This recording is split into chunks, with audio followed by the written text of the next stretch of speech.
Greetings and salutations, everyone. I hope everyone is doing well today. Today, I was going to do a second upload because I was sitting here completely just not knowing what to do with the time I had on my hands. And it's a very dreary day in upstate New York. So I was like, And I started putting together some encounters that I had. And then I thought of the most covered up case by the government that has ever happened in the United States. And probably one of the most talked about encounters in cryptozoology, or attacks, in cryptozoology. But I kind of wanted to look at why and talk a little more about the encounters, share some stuff that I know. But anyway, let's get onto the links quick and get into the meat and potatoes of today's upload. As you know, I rely on my Patreon, my PayPal, and my merch store to help the channel to continue to grow and go. Those links are in the description below. Also, Dogman Frightening Encounters Volume 1, 2, and 3, the audiobook version, written by Tom Lyons, narrated and produced by me, Jeffrey Nadolny. They're available on Audible, Amazon, and iTunes, and the links to those books are in the description below. Now, everyone, I've taken enough of your time. Let's get on with today's upload. Shall we? Alright guys, when we talk about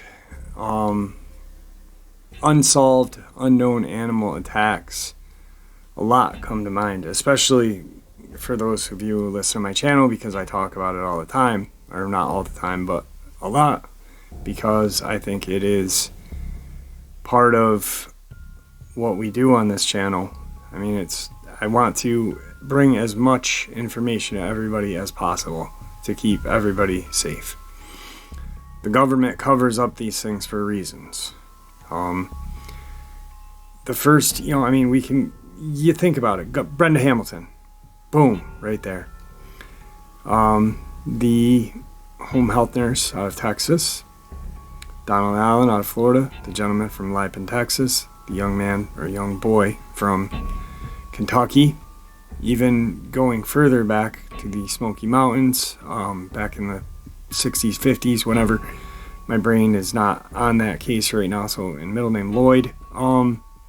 But unknown missing 411 animal attacks covered up by the government. Well, there is an area that is protected.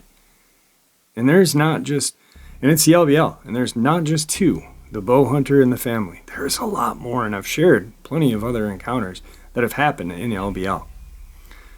There's a reason why the LBL is protected. Historical value. Financial value. Wildlife, and so on. The government makes a buttload of money off of these state parks. And I live in one of the biggest. I live in the biggest, and I live in a town that is based on tourist attractions. So I know pretty much what is going on. You can see the amount of revenue every tour, every camping year up here. And if that happened, if something bad were to happen in the Adirondacks and the Adirondacks were to close, the majority of the towns up here would just lose their butts. I mean, there would be no money for anyone, and people would have to move. And the government couldn't, make their fair share, so to say. But I want to share some stuff with you about the LBL. So, a little history on the LBL. During the American Civil War, the Confederate government built Fort Henry on the banks of the Tennessee River in an effort to protect the upper reaches of that river from the Union gunboats. Kentucky had declared its neutrality in the war. After Fort Henry fell to Union forces in 1862, there was little more Civil War action in the area. Other areas were more strategically important, and the Union occupied Tennessee from 1862 till the end of the war. During the Great Depression, President Franklin D. Roosevelt established the Tennessee Valley Authority as part of his New Deal. Specifically, the authority was to construct a series of dams for both flood control and generation of electricity throughout the rural Tennessee Valley. The project would provide much-needed jobs for men in the area, as well as provide electricity to a large area that lacked it. With the United States entry into World War II, the project was also needed to satisfy electrical demand from the aluminum industry for the war effort. The site of the last dam downstream on the Tennessee River was to be Gilbertsville, Kentucky.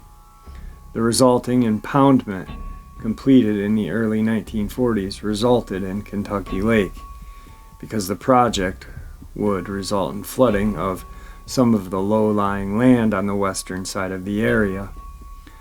The TVA, or Tennessee Valley Authority, exercised eminent domain, condemning some of the properties and forcing the removal of approximately 800 families from their homes. As a result, entire towns like Birmingham, Kentucky, were flooded and are now underwater. Some residents were outraged about these actions, while others were happy to sell their land and start a new life in a less remote area. The plan called for a new dam and the evacuation of the residents from the entire former Between the Rivers area, not all of which was to be flooded. The area was to be developed as the Land Between the Lakes National Recreational Area to produce a multiple-use approach to recreational lands. The United States Army Corps of Engineers constructed the dam on Cumberland, producing another lake. It was planned to be, at the same time, same elevation as the Kentucky Lake, and the two rivers were to be connected by a canal that did not require locks. This project was intended to lessen the shipping distance for goods going from Cumberland Valley to ports on the Gulf of Mexico, thus increasing profitability. The dam on Cumberland, resulting in Lake Barclay, and a canal were completed in the 60s. The lake was named after Albion W. Barclay, a Kentucky politician who had served as vice president under President Harry S. Truman. Unlike a national park, there would be areas where hunting was allowed. Plans for a recreational area included attractions such as bison range, as this mammal had historically been present on the prairie in the area. In addition, a reconstructed 1850-style farm called the Home Place was operated as a living museum with on-site staff in period costume, simulating life on the farm and using period agriculture techniques. Both of these attractions were added in the 70s. So it's a little bit of historic information there. But if you go online and you look up news, Land Between the Lakes, you will find a whole bunch of news articles containing money or pertaining about money, taxes, plans and actions to boost more money to the area. I mean, we are talking about an East Coast, southern hotspot, not just for animal attacks, but the government really views it as it is a hotspot. I mean, they wanted to really turn this into a hotspot for these three states. And they did. And when people come, bad things happen when there are things out in the woods that lived here well before we did. So moving on to that part. The beast that is said to hunt the forests of a patch of wilderness in the United States, of Kentucky and Tennessee. It is a deeply odd case of a creature that seems not to fit into any clear classification, and is just as horrifying as it's utterly weird. located in rural Kentucky and Tennessee in the United States, tucked between Lake Barkley and Kentucky Lake, is a national recreational area called Land Between the Lakes, which was originally formed by President John F. Kennedy in 1963. Besides its modern designation as a recreational area, encompassing 170,000 acres of forest, over 300 miles of shoreline, and hundreds of miles of hiking trails, the area has long been plagued by a variety of high strangeness, such as roving phantoms, Indian curses, mysterious lights, but perhaps the most bizarre is the history of strange tales of a bizarre bipedal creature which prowls the landscape here and has been called the beast between the rivers, as well as the beast of land between the lakes. The creature itself typically said to look rather like a bipedal wolf, standing around 7 feet, sporting clawed hands, powerful jaws with wicked teeth, and glowing red eyes. Cloaked in a putrid, rotting stench, the area and its surrounding region has long held such dark legends from before the time that early settlers came to western Kentucky. Some of the first Europeans to the region were French trappers and hunters that stated the forest was prowled by a massive beast, half man, half wolf, which would howl at night and leave mutilated carcasses of animals. This monstrous entity was called the loup-garou. In some instances, these hunters and trappers were said to venture into the wilderness never to be seen again. And this is blamed on a mysterious ravenous beast according to the native Shawnee tribe. This abomination was a spirit of powerful shape-shifting shaman. The outsiders were frequently warned away from the area. When settlers began to come to the region, they are said to have been plagued by some large predator which lurked in the shadows, killing and maiming their livestock, which witnesses say the culprit was a hairy, wolf-like beast on 2 legs that unleashed blood-curdling howls and shrieks in the night. Such incidents and sightings apparently occurred into more modern times as well. Sightings of the monster are still frequently throughout the beginning of the 20th century, and the elderly group on the bench told some unsettling encounters they or members of their own family had with it. Each one told stories of finding livestock slaughtered, ripped to pieces, and eaten upon, cows and pigs with their legs dismembered from their sockets. Even a few horses had met their end with savage attacks upon them. A few of them had described what they saw at different times when they caught glimpses of the figure by peeking out of the curtains of the windows into the night. One man said it jumped out of one of the horse stalls one evening while he was putting up some animals. It stopped right in front of him, arms spread out like it was getting ready to grab him, let out a howl, and then just sprang past him into the dusky shadows of the sunset. This particular man said he wet his overalls during this episode. Another man said he never saw it, but he would always hear its baleful wails frequent at the night. Not like regular wolves or coyotes. No, he said, it was much deeper, longer, stronger sounding than what would come out of any animal I had ever heard. Another old-timer said his wife had seen it trying to get to the chicken coop, but gave up after getting tangled up in the chicken wire.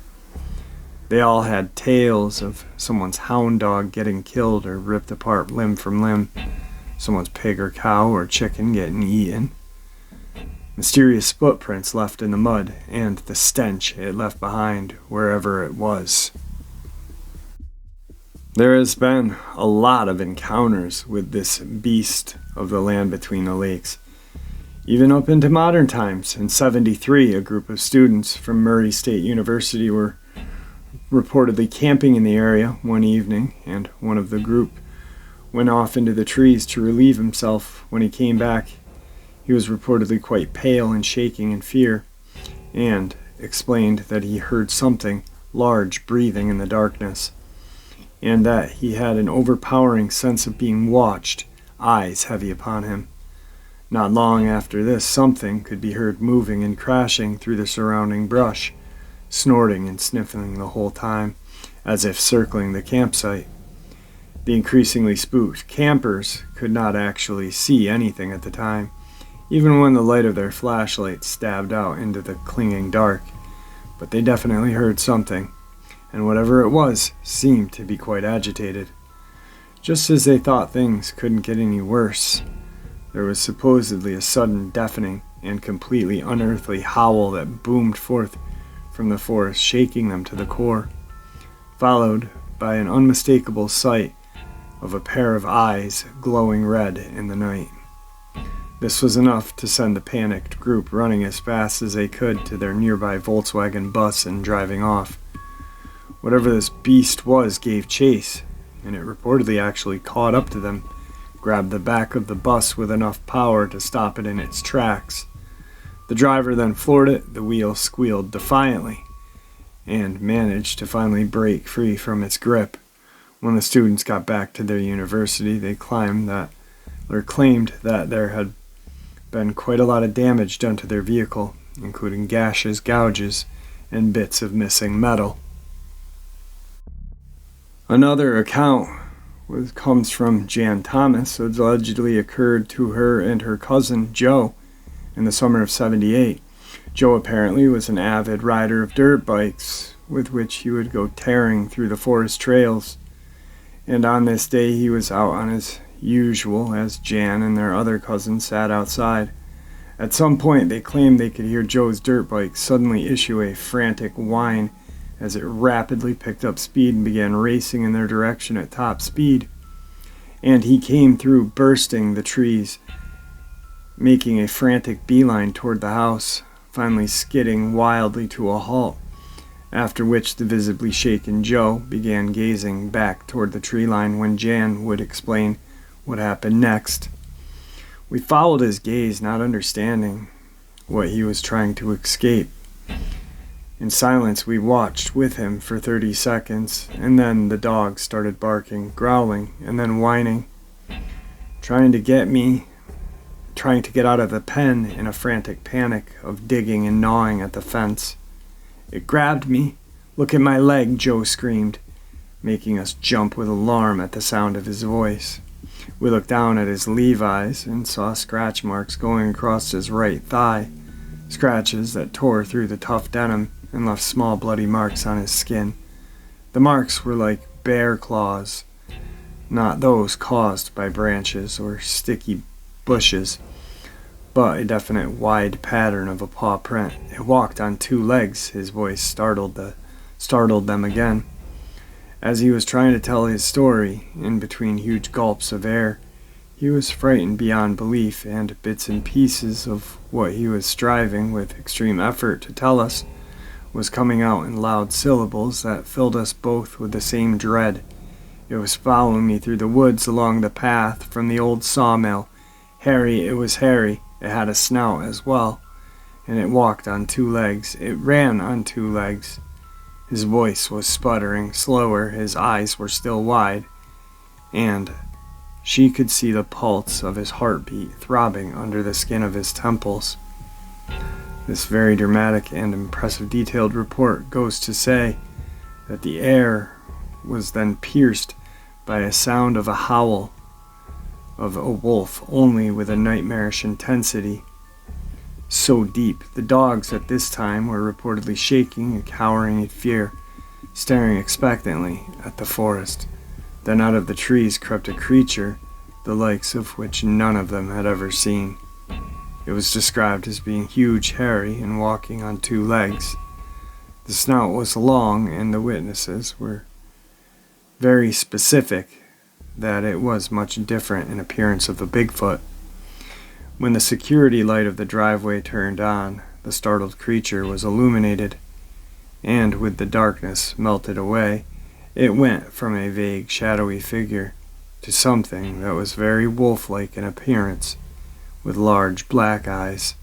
The witnesses reported then they ran into the house in a panic, grabbed kitchen knives, and hid under a bed in terror as they listened to the beast bang around outside. and actually break one of the upstairs windows. The dogs were barking viciously. Finally, the creature gave up and ran away into the night and forest. The aunt eventually came home. Jen also shares another encounter, just as terrifying, which happened in the early 80s when police were called to the campground in an area known as the abandoned military bunkers, where they were greeted with a rather morbid and grisly sight. There in the campsite were badly mutilated bodies of 3 of the 4 campers, a young couple and their child with their corpses in appalling state. They seemed to have been ruthlessly savaged and half-eaten by some powerful animal, with limbs missing, flesh flayed and torn to the bone, organs scattered about on the ground, deep scratches and bite marks all over them, none of which matched any known animal to inhabit the region, as authorities searched for the missing child. One police officer, named Adam, went ahead. Jan would describe what happened next. From somewhere nearby in the woods, about 50 yards from the campfire, a scream was heard. A man's shriek that turned into a long wail, then a whimpering. As others arrived, they could see a gleam of several flashlights that the cop was holding, his hat in one hand, his light in the other. There was blood on his face, the front of his shirt, and the brim of his hat. More blood could be seen dripping on him. It was coming from above. High in the trees, the flashlight swung, searching for the source of the bleeding. A very small hand could be seen dangling down from a tree limb, as well as the slender, lifeless leg that still had a white sock on it. The missing child had been located. It had been Adam that the blood trickled upon, hitting his face first, making him look up, feeling the thick, cold fluid sprinkling on his face, then sliding down to his neatly buttoned shirt. The little girl had apparently been carried up the tree and leisurely eaten upon, while carefully laid across a large tree branch. More of the same long gray and brown hair had been found sticking in the bark of the tree near the body. Samples of saliva were supposedly sent for analysis and came back as being an unidentified species akin to a wolf. According to Jan, this report never made it into the news or media and was covered up by the local government as it was seen as a threat to the tourist industry. There are several more stories that have been spoken about of the werewolf or Dogman of LBL. There are several groups of Boy Scouts who have seen it, some campers, fishermen, and boaters. Also in the 90s, a bow hunter was found supposedly near that same tree, some 30 feet, 30 to 40 in the tree. Hunters have found remains of half-eaten deer, mauled carcasses of deer, and other wildlife. Many experienced hunters who are aware of the spooky stories said to avoid the cursed area altogether and will warn others to go hunting there at their own risk. Sometimes physical evidence is claimed in such odd footprints, tufts of hair, and dugout nests that appear to have been slept in by something large. But these have all remained inconclusive at best. There is simply something out in those woods that we just don't know what it is. Definitely not a Bigfoot. So the reason was flat out right there. Nobody wanted to know anything, or nobody wanted anybody to know anything, because tourist dollars. You have a beautiful, I mean, this place is absolutely gorgeous, and there are just beautiful fauna and wildlife there. It's gorgeous. But who's going to want to visit such a beautiful place knowing that some sort of creature is out there? And yeah, it's one of the only areas, or one of the only national parks that has hunting on it. That's a little weird, isn't it? Well, I think part of that reason is because, maybe, just maybe, the government is thinking, hey, these hunters can go in the woods and solve our problem. Just my belief, but this place is just one lump to cover up place, and this makes none of the Brenda Hamilton, the individual cases are to be forgotten about, and I will always constantly look into them, and I do. Once a month I look, and I'm going to start contacting people very soon on a couple of them. But the LBL is one that will always be overlooked, one that will always be told to us by the government that is a lie, that it did not happen.